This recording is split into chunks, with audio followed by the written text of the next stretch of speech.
कथेचं नाव आहे सँडविच. भाग दुसरा, अंतिम भाग. भाग पहिला पाहिला नसेल तर डिस्क्रिप्शन बॉक्समध्ये लिंक दिलेली आहे. विकास आणि मी आज तिथं जायचं ठरवलं होतं. घरी समीर बेशुद्ध होता. रात्री 11ला मी विकासला शिवाजीनगर स्टॉपच्या इथे भेटलो. आम्ही बाईकवरून संगम ब्रिजवर आलो. आजही तो ब्रिज तसाच सामसूम होता. रस्त्यावर चिटपाखरू नव्हतं.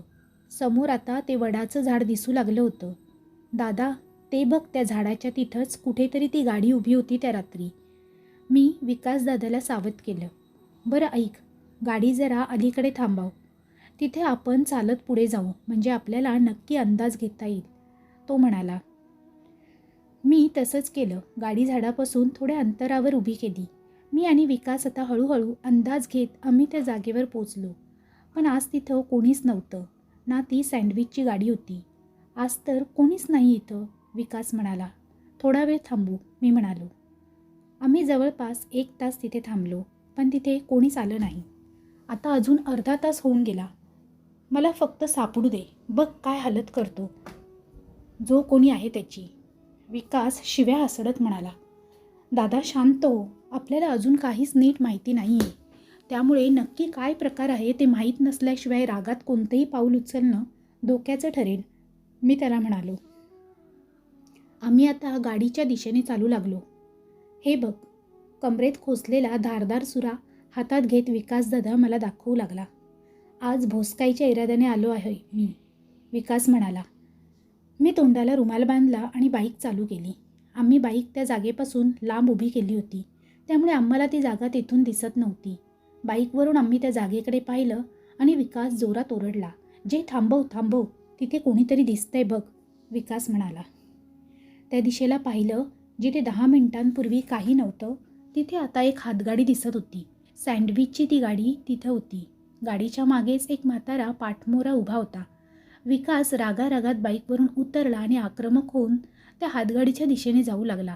मी बाईक साईडला लावून त्याच्या मागे पळालो. तो आता रागाच्या भरात काहीतरी करेल ही भीती मला वाटत होती. पण अचानक जसा विकास त्या हातगाडीच्या अगदी जवळ पोचला, तो अचानक एका जागी स्तब्ध होऊन थांबला आणि हातातला सुरा त्याने खाली टाकला. तोवर मी त्याच्याजवळ पोचलो. त्याने माझ्याकडे बघत एक विकृत स्मित हास्य केलं. काय सुंदर खमंग वास सुटलाय, नुसत्या वासेनेच भूक लागली मला. विकासचं बोलणं ऐकून मी क्षणभर हादरलो. काय साहेब, देऊ का मग एक सँडविच, तो पाठमोरा उभा असलेला माणूस मागे वळत म्हणाला. मी त्याच्याकडे पाहिलं, बघितलं आणि माझं डोकंच सुन्न झालं. एक म्हातारा कमरेपर्यंत उघडा आणि खाली लुंगी गुंडाळलेली होती. सावळा आणि पांढरे विरळ केस, पांढरी दाढी असं त्याचं वर्णन होतं आणि चेहऱ्यावर एक विकृत स्मित हास्य. देऊ का सँडविच साहेब, तो विकासकडे बघत म्हणाला. हो, लगेच द्या. विकासच्या चेहऱ्यावरचे ते हावभाव फारच वेगळे होते. एखाद्या अदाशासारखा तो ते सँडविचकडे बघत होता. दादा, अरे काय करतोयस, चल इथून. या परिस्थितीत मला त्याला तिथून घेऊन निघणं योग्य वाटलं. मी सँडविच खाल्ल्याशिवाय नाही येणार, विकास माझा हात झटकत रागात म्हणाला. तो वेड्यासारखं करत होता. नक्कीच काय झाले याला, आणि याला जे झाले ते कशामुळे? कारण काही वेळा पूर्वी तर हा चांगला होता. म्हाताऱ्याच्या चेहऱ्यावर एक विकृत हास्य होतं. डोळ्यात एक वेगळीच चमक होती. त्यांनी सँडविचची प्लेट विकासच्या हातात ठेवली. विकास, काय चाललंय हे, नको खाऊस, असं म्हणत मी ती प्लेट उधळून लावली. सँडविच खाली मातीत पडलं. पण विकासने ते मातीत बरबटलेलं सँडविच उचललं आणि अधाशासारखा खाऊ लागला. मी त्याला थांबवू लागलो, पण तो घाणेरड्या पद्धतीने ते मातीत बरबटलेलं सँडविच तोंडात कोंबत होता. मी हातगाडीकडे पाहिलं आणि मला धक्का बसला. आता तिथं कोणीच नव्हतं. माझी चांगलीच तंतरली. मी मदतीसाठी विकासच्या घरी फोन केला. हॅलो, मी जय बोलतोय. काका लगेच या, संगम ब्रिजवर पोचा. विकास वेड्यासारखं करतोय, मी म्हणालो. जय, मी विकासचा मामा बोलतोय. आम्ही लगेच येतो तिथे, समोरून आवाज आला. हा हा हा, काय सँडविच होतं, मला अजून हवंय, विकास विकृतपणे ओरडत म्हणाला. भीतीने माझं काळीच तोंडाशी आलं. काही कळेना काय करावं. विकास आता माती खाऊ लागला. मला ते बघवलं गेलं नाही. 10 मिनिटातच तिथे एक गाडी येऊन थांबली. त्यातून 5 जण उतरले, धष्टपुष्ट शरीरयष्टी. गाडीतून उतरत त्यांनी माझ्याकडे बघितलं आणि आमच्या दिशेने चालत आले. तू जय का, एका मध्यमवयीन माणसाने विचारलं. हो, तुम्ही विकासचे मामा, मी विचारलं. हो, असं म्हणत त्याने त्या 4 जणांनी विकासला उचलून गाडीत बसवायला सांगितलं. चल घरी जाऊ, तिथं गेल्यावर काय ते सविस्तर सांग सगळं, ते म्हणाले. 15 मिनिटात आम्ही त्यांच्या घरी पोचलो. विकासला दुसऱ्या एका खोलीत खुर्चीला बांधून ठेवलं. समीरच्या बाजूच्या खोलीत खुर्चीला बांधलेल्या अवस्थेत होता. जय, सगळं सविस्तर सांग. नक्कीच हे काय प्रकरण आहे? मामांनी जयला विचारलं. मी सगळं सविस्तर सांगितलं. डेव्हिड अंकलपासून ते आत्तापर्यंत घडलेल्या सगळ्या घटना. भयंकर प्रकार आहे हा. ही साधीसुधी भूतबाधा नाही आहे. ही भस्म्याची बाधा आहे. तू म्हणालास तसं विकास अचानक संमोहित झाल्यासारखं वागू लागला आणि तो दाढीवाला म्हातारा अचानक नाहीसा झाला. त्यांनी विचारलं. हो. विकास जसा त्या गाडीजवळ पोचला तसा विचित्र वागू लागला. बहुतेक त्या वासामुळे असेल. आणि माझ्या नाकाला रुमाल होता म्हणून मला काही जाणवलं नाही. मी म्हणालो, तू आता घरी जा. आपण उद्या बघू काय करायचं ते म्हणाले. मी घरी आलो. पण आज चांगलीच भीती वाटत होती. पण उपाय नव्हता एकटं राहण्याशिवाय. मी झोपलो. रात्री 2ला थंडी वाजू लागली. पलंगाच्या समोरच्या खिडकीतून अचानक हवा आत येत होती. मी अर्धवट डोळे उघडत उठलो आणि खिडकीकडे बघितलं. ए बाळा, सँडविच खातो का? खिडकीबाहेर अंधारातून कोणीतरी बोललं. अंगावर काटा आला. झोप उडाली. मी दबकत थरथरत खिडकीजवळ येऊ लागलो. आवाज मी ऐकला. खरंच ऐकला होता की स्वप्न होतं? मी स्वतःलाच विचारत होतो. मी खिडकीत आलो. हातातल्या मोबाईल टॉर्चने बाहेर प्रकाश मारला. पण कोणी नव्हतं. मी खिडकी बंद करून पलंगाकडे वळलो.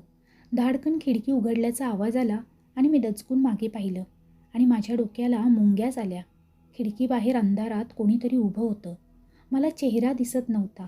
मी थरथरत मोबाईलचा टॉर्च परत चालू केला आणि खिडकीत प्रकाश मारला, पण तिथं कोणीच नव्हतं.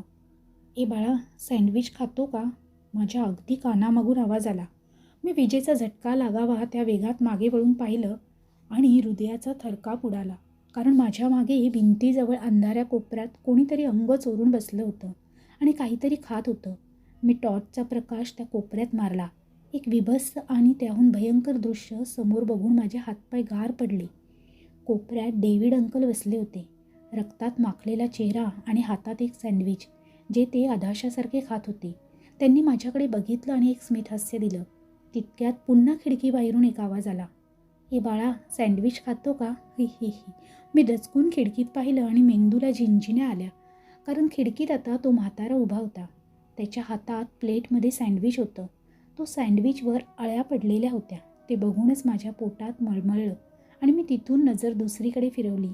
पण त्या दिशेला तो आधीच तेच अळ्या पडलेलं सँडविच घेऊन उभा होता. मी स्वतःला सावरत त्याच्यापासून थोडा मागे सरकलो. पण माझ्या मागेही तोच आणि हातात तीच सँडविचची प्लेट. थरथरत खोलीत इतरत्र नजर फिरवली. सगळीकडे मला तोच म्हातारा उभा दिसत होता. माझी किंकाळी घशातच कोंडून राहिली. घे रे सँडविच, घे रे सँडविच, घे रे. सगळे म्हातारे एकदम ओरडत माझ्या अंगावर येऊ लागले. मी घाबरत मागे सरकू लागलो. तेवढ्यात अचानक लाईट आली. मी कोपऱ्यात नजर टाकली आणि डोळ्यासमोर अंधारी आली. कारण डेव्हिड अंकलचे डोळे उघडे असलेले प्रेत हातात अर्धवट खाल्लेलं सँडविच घेऊन भिंतीला टेकून बसलेलं मी पाहिलं आणि मी जागीच कोसळलो. कर्णकर्कश अशा फोनच्या रिंगने ताडकन मी उठलो. मी पलंगावर होतो. भयंकर स्वप्न होतं, मी स्वतःशी म्हणालो. उठलो. 8 वाजले होते. सगळं आवरून मी समीरकडे निघणार होतो. दार बंद करताना माझी नजर खोलीच्या कोपऱ्यात गेली.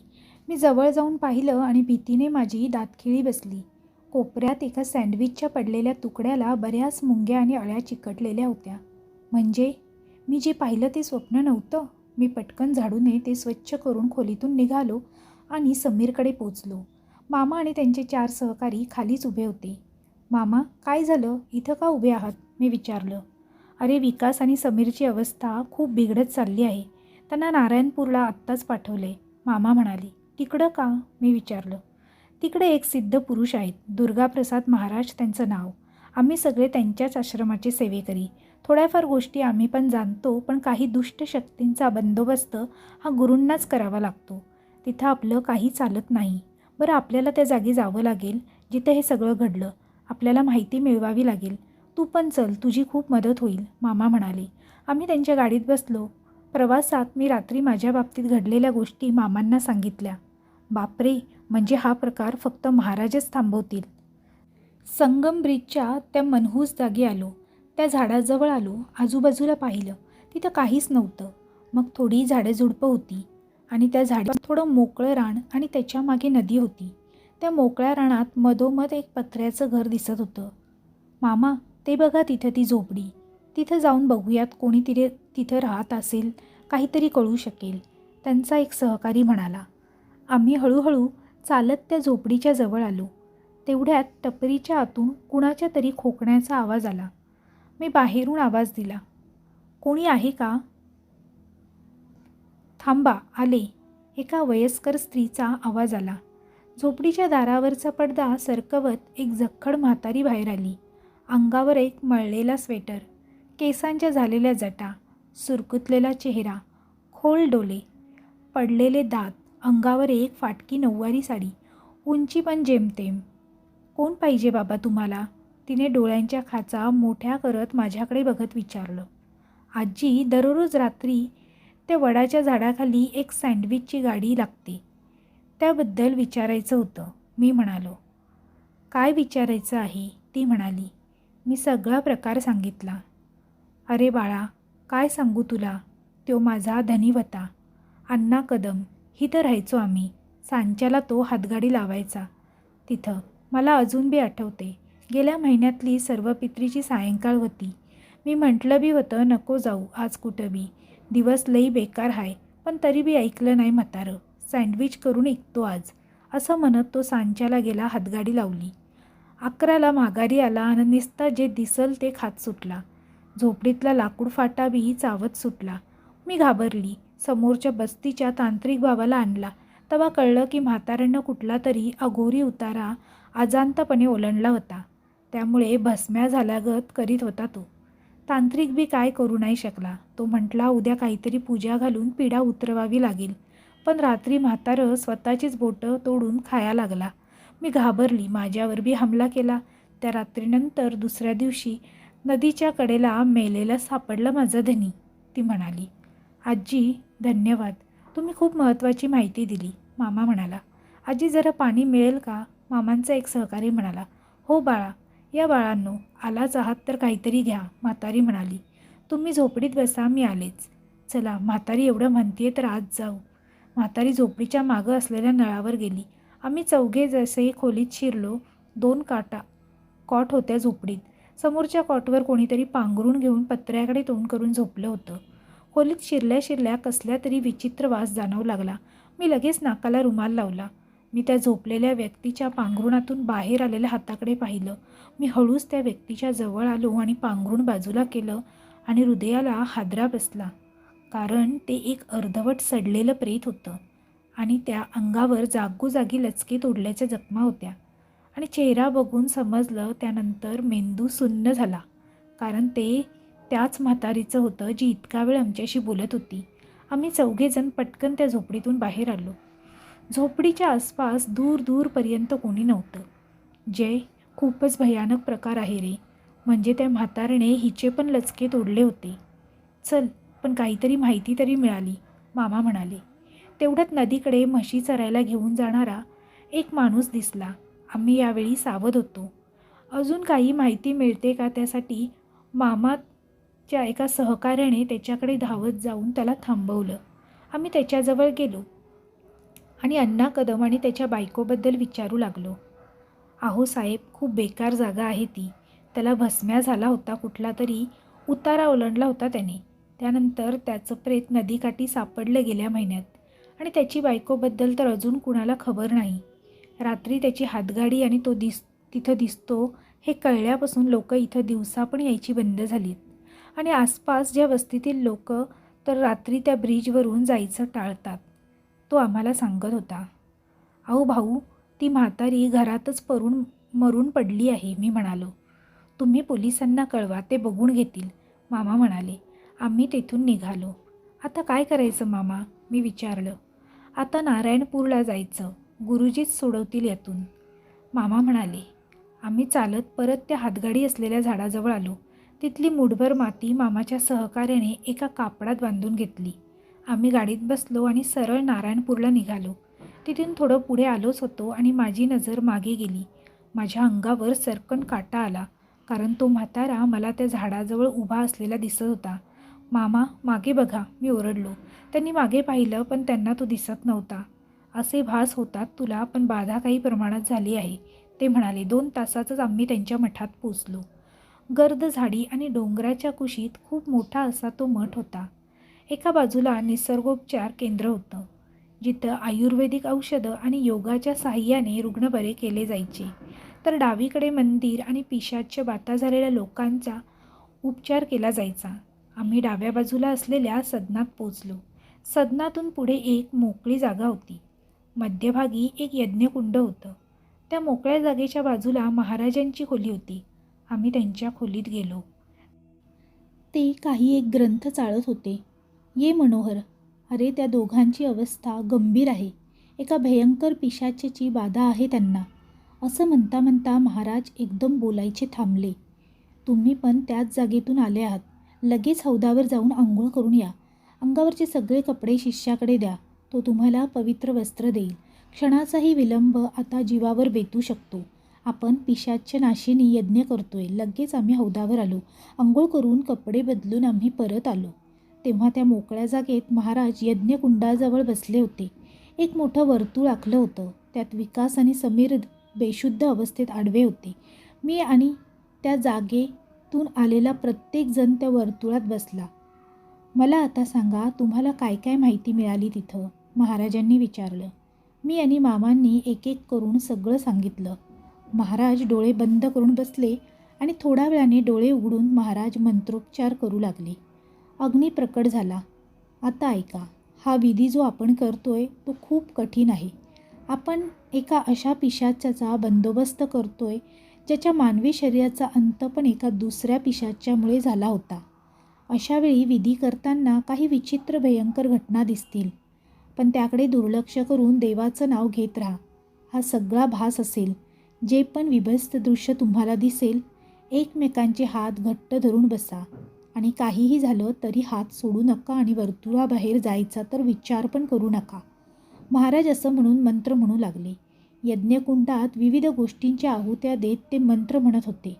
हळूहळू त्या वर्तुळातील वातावरण बदलू लागलं होतं.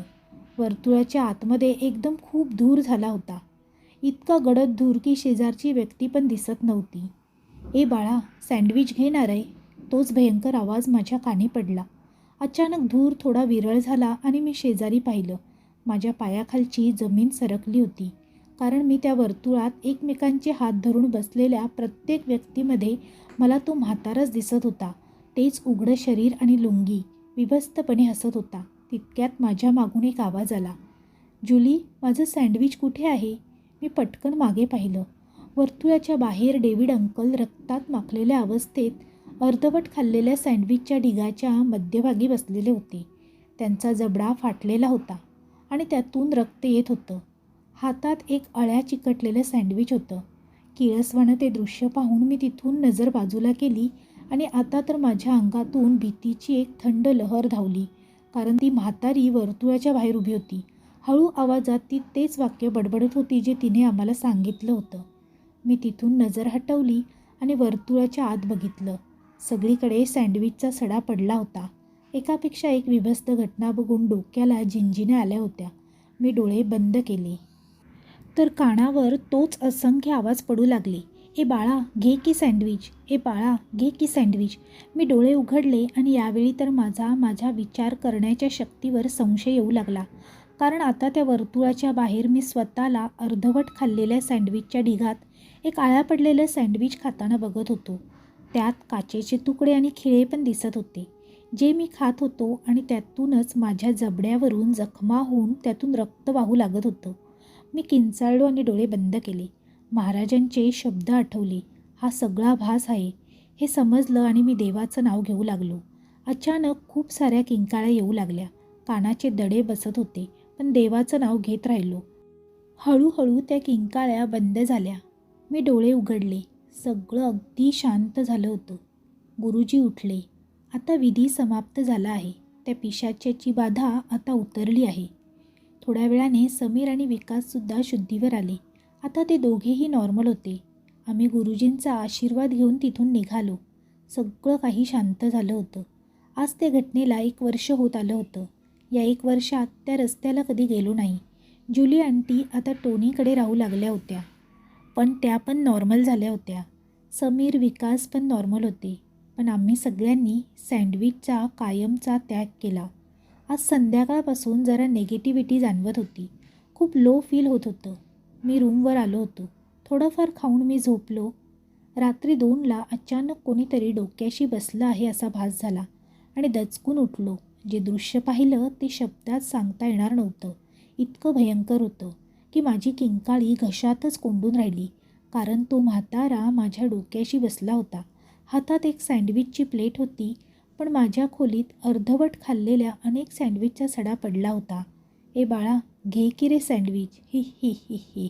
मी किंचाळलो. तो हसत राहिला आणि मी भीतीने डोळ्यासमोर अंधारी येऊन जागीच कोसळलो. सकाळी उठलो, सगळं नॉर्मल होतं. मी मामांना फोन लावला.